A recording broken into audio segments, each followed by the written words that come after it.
روز بخیر بینندگان ارجمند. امروز سه‌شنبه 1 آگوست است. من خیرمان بقازاده و همکارانم شما را به دیدن نشر نوی برنامه خبری و تحلیلی اخبار آزادی دعوت میکنیم. موضوعهای این نشر برنامه از این قرار است: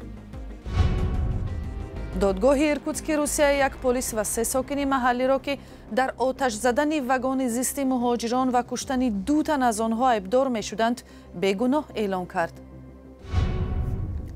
مقامات تاجیکستان مجوز فعالیت نیروگاه سنگتوده 1 را که مال مشترک روسیه و تاجیکستان می باشد تمدید نمی کنند. بعضی موضوع در یک جایی جمع شده هستند و هر دو مؤسس همه مسئله ها رو بررسی خواهند نمود. در پی شکایت های به تکرار شهرداری خوجند میگوید در میکرورایون های 18 19 و 20 این شهر برای ساختمان بیناهای نو اجازت نخواهد داد. اما از همون چند شخصی مطبوعاتی حلقه میگویم که ما حرکت میکنیم که از همین منطقه و اختیار زمین برای خانواده بنابرشون جون نکنیم. دادگاه شهری ایرکوتسک روسیه یک پلیس و 3 ساکن محلی را که در حادثه های 2 سال پیش در آتش زدن واگن زیست مهاجران و کشتن 2 تن از آنها ایبدار می شدند بیگناه دانسته است.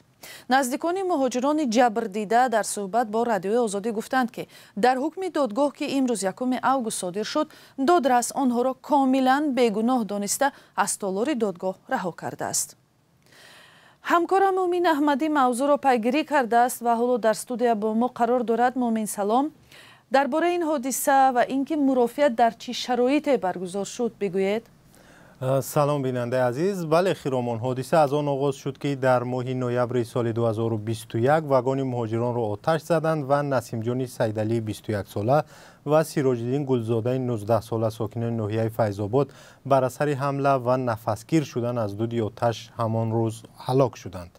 مطبوعات روسیه آن زمان نوشت که این مهاجران با چند ساکن محلی آن روز بحث کردند و ساکنان محلی همراه با یک میلیسه شبانه به مکان زیستی مهاجران حمله کردند. پلیس همان روز 4 مهاجر را برای جنجال با ساکنان محلی بازداشت کرد و هنوز هم این شهروندان تاجیکستان در بازداشت قرار دارند. مقامات تاجیکستان در رابطه با این حادثه اعتراض کردند و بعداً مطبوعات روسیه خبر داد که در رابطه با این حادثه 4 نفر دیگر، یک افسر میلیسه و 3 ساکن محلی نیز بازداشت شدند. در حکم دادرس امروز قرار شد که افسر پلیس و 3 ساکن محلی هیچ گناهی ندارند و گویا مهاجران را نزدند. هرچند شاهدان به رادیو آزادی گفتند که گمانبران در جریان مرافعه به گناهشان اقرار شده بودند. آنها از جبردیده عذر پرسیده گفته بودند که از سر احساس واگن مهاجران را آتش زدند، ولی دادگاه آنها را رها کرده است. یک تن از جبردیدگان با پیوندانش نقل کرده است که وقتی از دادرس پرسید که اگر از روی حکم شما آنها بیگناه باشند، پس واگن زیستی مهاجران را کی آتش زد و کی کاسه‌خانه سر او را شکست، دادرس پاسخی نداده است. ضمناً مرافعه 4 شهروند تاجیکستان هنوز دوام دارد، هرچند نزدیکان آنها میگویند که گناهی ندارند، برعکس جبر دیدند. مومین، مقامات تاجیک در ابتدا به این حادثه واکنش کرده بودند، شما هم یادآور شدید و حالا نظرشان چی است؟ بله، سفارت تاجیکستان در مسکو گفت که هنوز هیچ اطلاع رسمی دسترس نکردند، ولی با دست یافتن به اطلاع رسمی آن را حتما ارائه خواهند کرد. یک فعال جمعیتی تاجیکان در ایرکوتسک گفت واقعا دادگاه چنین حکم صادر کرده است ولی حالا جزئیات آن را نمیدانند. این یکی از قضیه های پرسر و صدای ناعدالتی نسبت مهاجران تاجیک در روسیه دانسته می شود و 2 سال پیش هم وزارت کارهای خارجه تاجیکستان از مقامات روس طلب کرده بود که حادثه را عادلانه تحقیق کنند. مادران مهاجران بازداشت شده نیز در نامه از پرزیدنتان تاجیکستان و روسیه امومالی رحمان و ولادیمیر پوتین به بیگناهی فرزندانشان تاکید کرده بودند. تشکر مومین. طور برخی آگاهان این قضیه امروز هم میگفتند حادثه ایرکوتسک و حکم دادگاه بار دیگر انتقادها از نظام ناعادلانه سعودی روسیه و مناسبت به مهاجران کاری از تاجیکستان را به نمایش میگذارد.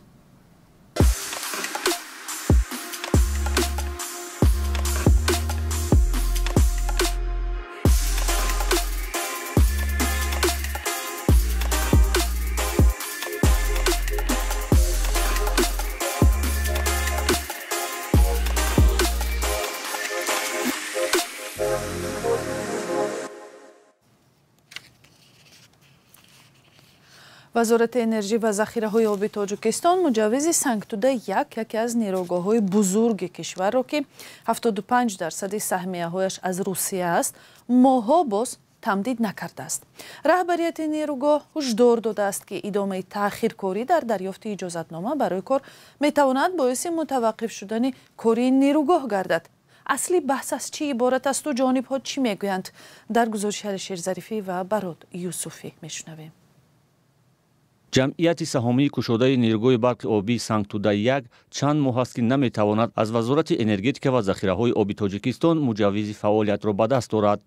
هلنا اندرونووا کارمند مرکز مطبوعات نیروگاه سنگتوده یک گفت با مراجعت‌های به تکرار آنها وزارت انرژتیک پاسخ نمی‌دهد. ما چندین بار مراجعت کردیم، بیشتر از 3 دفعه بود. برای مجوز اولمان 8 ماه قبل درخواست داده بودیم. برای مجوز دویممان بیشتر از 3 ماه قبل درخواست فرستاده بودیم. جانب نیروگاه برق آبی سنگتوده یک میگوید ما سبب تأخیر در دادن مجوز فعالیت را نمیدانیم. جانب وزارت انرژتیک و ذخیره‌های آبی تاجیکستان نیز سبب را به مقامات این نیروگاه شرح ندادند. همچنین برای تأخیر در دادن مجوز فعالیت جمعیت سهامی کشوده نیروگاه برق آبی سنگتوده یک به دادستانی کلی تاجیکستان مراجعت کردند. جمعه دلیر وزیر انرژتیک و ذخیره‌های آبی تاجیکستان در نشست خبری این نهاد در شرح این موضوع چیزی دقیق نگفت. البته نسبت فعالیتشون بعضی موضوع در یک جایی جمع شده هستند و هر دو مؤسس همه مسئله ها رو بررسی خواهند نمود. البته این پروسس از صادر حجت‌های داخلی‌دار پیشنهاد شده هستند و این موضوع در اساس قاعده عمل کننده بررسی میشد. هنوز معلوم نیست که چرا وزارت به سنگتوده یک مجوز نداده است. مسئولین این نیروگاه سالهاست از پرداخت نشدن مبلغ برق تولید شده از سوی برق تاجیک شکایت دارند. مسئولین برق تاجیک گفتند قرض را در اساس توانایی و مرحله به مرحله پرداخت میکنند. با اطلاع سنگتوده یک در نیم سال نیروگاه در حجم 1 میلیارد و 376 میلیون کیلووات ساعت نیروی برق تولید کرده و شرکت برق تاجیک انتقال دادند. تولید برق نظر به همین دوره سال گذشته 84 میلیون کیلووات ساعت بیشتر بوده است. در نیم سال اول شرکت برق تاجیک تنها تا 31% مبلغ برق را پرداخت کرده است. نمایندگان نیروگاه گفتند این سال قرض برق تاجیک از سنگتوده یک 346 میلیون سومانی زیاد شده و 2.7 میلیارد سومانی رسیده است. حکومت تاجیکستان چندین مرتبه قرض برق تاجیک از نیروگاه سنگتوده یک را از حساب انداز کم میکند. نیروگاه برق آبی سنگتوده یک با سرمایه روسیه در دریای وخش ساخته شده 75% سهم آن به روسیه و 25% دیگر به تاجیکستان تعلق دارد. این برنامه اخبار آزادی است و برنامه را با مطلبی از دوشنبه ادامه می‌دهیم. مقامات کمیته دینی تاجیکستان در شرح درخواست ثبت نام سازمان زردشتیان در این کشور تصدیق کردند که چنین مراجعت دریافت کردند. اما روزنامه‌نگار عبدالقادر طلبکوف میگوید تمامی طلبات برای ثبت نام را از طرف خود اجرا کرده، از جمله رویخط 10 نفر مؤسسان این جمعیت و مکان زیستی آنها را در اختیار مقامات گذاشته است. تفصیلات در گزارش همکارانم مولا رجب یوسفی و امیر صایف. این روزنامه‌نگار نیم سال است تلاش دارد در تاجیکستان جمعیت زردشتیان را تأسیس دهد.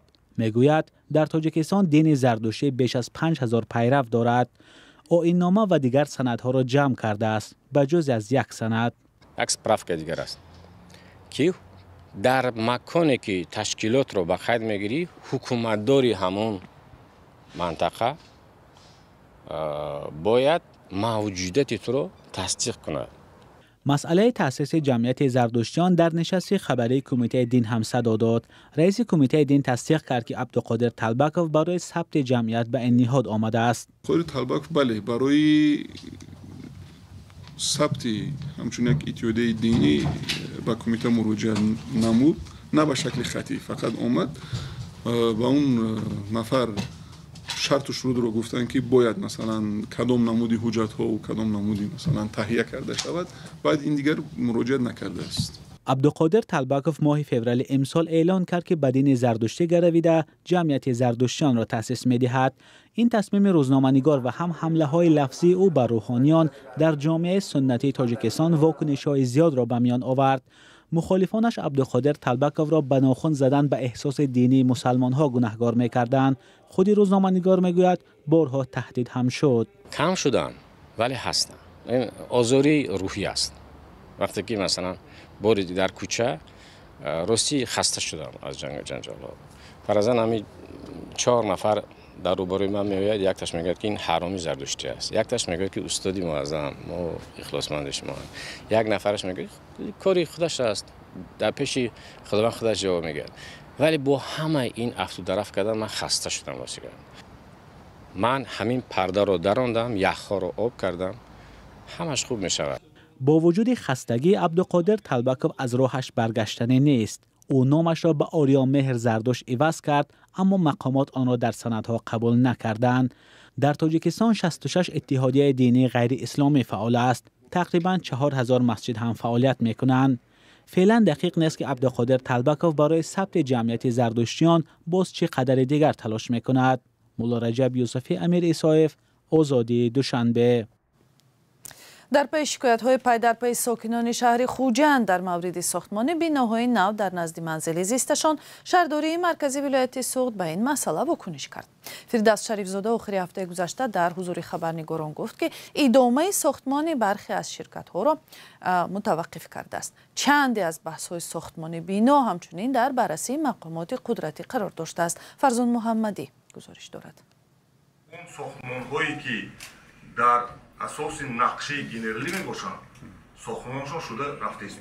موضوع ساختمان بیناهای نو در محله‌های شهر خوجند یکی از بحث‌های اساسی در نشست خبری شهرداری خوجند بود.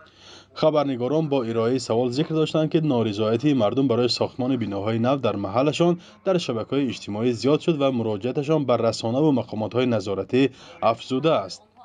مسئولان اداره معماری شهر گفتند که در 6 ماه سال روان 15 عدد امرنامه‌ها برای بازداشتن ساختمان‌های خودسرانه آغاز کرده شده صادر گردید. 3 خانه استقامتی که نسبتاً امروز پرابلم دارند، مسئله صفتش به اویدی این مسئله کاربری رفته ایستاده است. موقتا ساختمان اون خانه‌های داشتگی کار رفته است. مسئله مردم واخوری، من شخصا خودم همه وقت اون وقتی که مردم مراجعت میکنند یا شکایت میکنند از میکرونایی 18 19 20 اما از همون چند شخصی مطبوعاتی حلقه میگویم که ما حرکت میکنیم که از همین منطقه ها اختیار زمین برای خانه‌های بناهاشون جدا نکنیم و جدا نکرده ایستیم. به عنوان رادیوی آزادی نیز ساکنان محله‌های خوجند با عین چنین مشکلات بارها مراجعت کرده و چندین نوار و عکس‌های نارضایتی نیز فرستاده بودند. 3 ماه پیش گروهی از ساکنان از 4 محله شهر خوجند در مورد ساختمان‌های زیاد در نزد بیناهایشان اظهار نگرانی کرده بودند.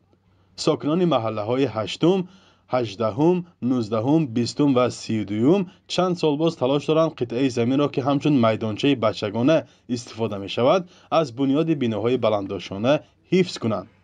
با وجود این در بعضی جاها الکی ساختمان آغاز شده است. بنیاد بیناهای بلندداشتانه سالهای اخیر به مانند گوشه‌های دیگر تاجیکستان در خوجند نیز افزوده ولی اکثر وقت بحث برانگیز بوده است. بعضی از ساکنان میگویند مالکان شرکت‌ها منافع پولی خود را به نظر میگیرند. نمایندگان شرکت‌ها میگویند بنیاد بلندداشتانه‌ها تنها پس از آموزش طرح و با رضایت مقامات صورت میگیرد. شهرداری خوجند در نشست خبریش گفت که اکثر آنها طبق نقشه گنرالی ساخته میشوند. ساکنان میگویند ساختمان بیناهای نو موقع زیست آنها را تنگ و تقسیم آب و برق را مشکل میکنند. فرزان محمدی، رادیو آزادی، شهر خوجند. و یک خبر مقامات ایالات متحده گفتند با سبب اینکه دوام 9 سال گذشته تخمیناً 1 میلیون شهروند مجارستان یا خود وینگر بدون سنجش درست صاحب شناسنامه شدند، برای این کشور محدودیت سفر به آمریکا جاری می شود. همکنون شهروندان مجارستان حق دارند نه در دوام 1 سال و تنها 1 بار به قلمرو ایالات متحده آمریکا وارد شوند. سپاس که تا این لحظه ما را همراهی کردید. خبرها از این بیشتر رو از سامانه رادیوی آزادی و صحیفه های ما در فیسبوک و اینستاگرام، تیک تاک و تلگرام و یوتیوب نکلاسنیکی پیدا کنید. خدا نگهبان.